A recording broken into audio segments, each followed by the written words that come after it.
নতুন যারা মা হয়েছ তাদের জন্য বলছি। তোমরা হয়তো তোমাদের মনে অনেক প্রশ্ন, সবাই জিজ্ঞেস করবে তোমার বাচ্চা কেমন আছে, বাচ্চা কি করছে, বাচ্চা রিলেটেড সমস্ত কিছু, কিন্তু তোমায় জিজ্ঞেস করবে না তুমি কেমন আছো, তোমার শরীর কেমন আছে, এই সব।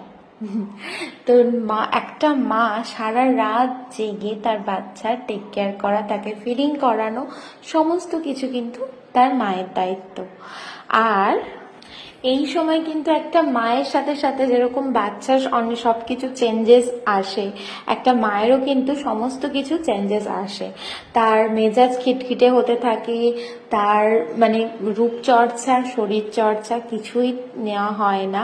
আর এই সময় কিন্তু মায়ের মি টাইমটা একদমই নেওয়া হয় না। মায়ের ঘুমোনো, স্নান করা, খাওয়া এই সমস্ত কিন্তু একদমই হয় না।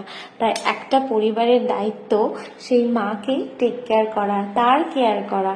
এটা কিন্তু আমি নতুন মায়েদের জন্য একটা মেসেজ তুলে ধরছি এবং তার পরিবারের জন্য এটা। তাই বলছি, বাচ্চার সাথে সাথে মায়েরও কিন্তু টেক কেয়ার ভীষণই দরকার। তাই কেউ বাচ্চার খবর নেওয়ার সময় মায়ের খবরটাও নেবেন।